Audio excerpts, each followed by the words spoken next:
सत श्री अकाल जी, नमस्कार, आदाब, वाहिगुरु जी का खालसा, वाहिगुरु जी की फतेह।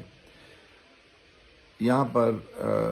मैं फतेहगढ़ साहब में हूँ और फतेहगढ़ साहब में सारी दुनिया के जो लोग हैं, चाहे वो सिख हैं, हिंदू हैं, मुसलमान हैं, ईसाई हैं, जैनी हैं, बोधी हैं, वो एकत्र हो रहे हैं।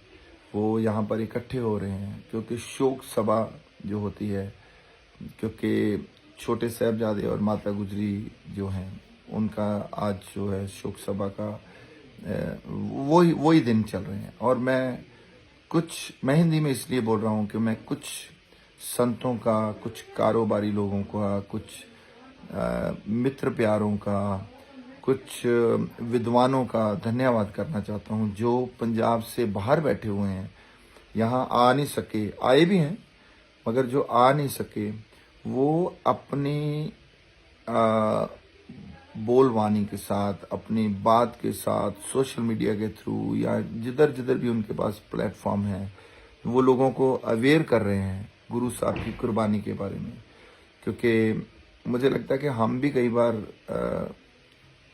इतनी बड़ी बात नहीं करते, इतनी अवेयरनेस नहीं फैलाते जो जितनी बाहर के लोग जो हैं, जिन्होंने गुरु साहब के बारे में पढ़ा है, गुरु साहब के बारे में जानते हैं, गुरु साहब की बानी को पढ़ते हैं, गुरु साहब की जीवनी को पढ़ते हैं, इन किरदारों को पढ़ते हैं, तो वो अवेयरनेस फैला रहे हैं। उनका मैं धन्यवाद करता हूँ, बहुत बहुत मेहरबानी है। और दूसरी बात यह है कि ये अवेयरनेस हमें भी, साढ़े पंजाब ਨੂੰ भी ਇਹ ਅਵੇਅਰਨੈਸ ਜਿਹੜੀ ਹੈ ਲੋਕਾਂ ਤੱਕ ਪਹੁੰਚਾਉਣੀ ਚਾਹੀਦੀ, ਖਾਸ ਕਰਕੇ ਆਪਣੇ ਬੱਚਿਆਂ ਤੱਕ। ਅੱਜ ਸ਼ਾਮ ਨੂੰ,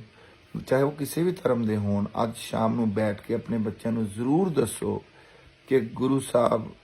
के परिवार की कुर्बानी जो है वो हमें क्या देती है, हमें क्या सिखाती है। हमें सबसे बड़ी बात है कि हमें गुरु गोबिंद सिंह महाराज जी से किरदार सीखना चाहिए कि किरदार क्या होता है। छोटे साहबजादों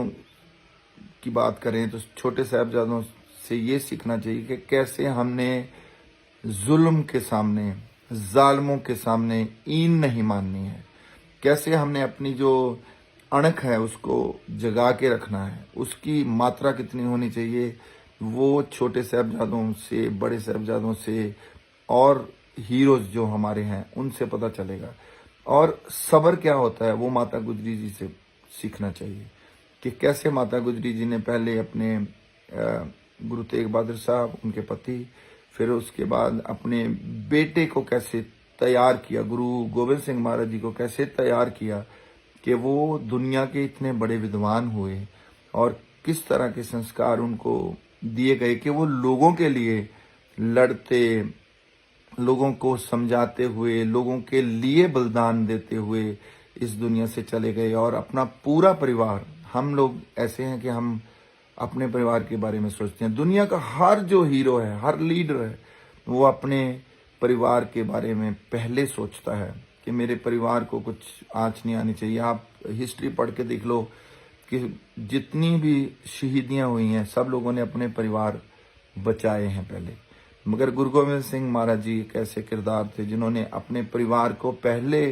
कुर्बान किया। बड़े साहबजादों की आप मिसाल ले लो, फिर उसके बाद छोटे साहबजादों की मिसाल ले लो, उसके बाद की बात कर लो कि कैसे गुरु साहब सब कुछ कुर्बान करके भी एक जफरनामे के थ्रू, एक चिट्ठी के थ्रू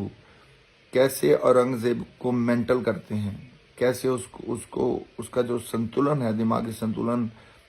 हिला देते हैं कि तू क्या क्या गलतियां कर रहा है। तो ये विद्वता की बात है, ये विद्वान होने की एक बात है। सो आप अपने बच्चों को, क्योंकि मुझे पता है कि हर बंदा अपने बच्चे को चाहता है कि वो किरदार का बड़ा हो, वो इज्जतदार हो, उसमें सब्र हो, उसमें संतोख हो, उसमें निम्रता हो। ये तो गुरु नानक साहब से शुरू हो जाती है निम्रता। तो गुरु गोबिंद सिंह महाराज जी, मोहब्बत प्रेम, जिन प्रेम की तिन ही प्रभ पायो। तो हर तरह की जो चीज़ है, हर तरह का जो एक प्रैक्टिकली आपके जीवन का जो साइकिल है, सर्कल है, उसको कंप्लीट करते हैं गुरु गोबिंद सिंह महाराज जी। सो अपने बच्चों को ज़रूर सिखाइए, अपने बच्चों को ज़रूर बताइए कि ये कुर्बानियाँ जो हैं हमें क्या सिखा के जाती हैं, हमें किस तरह के रेफरेंस दे के जाते हैं कि हम दुनिया में सिर ऊंचा करके, अपनी दस्तार की इज्जत रख के, अपने किरदार की इज्जत रख के जी सकते हैं। वाहिगुरु जी का खालसा, वाहिगुरु जी की फतेह।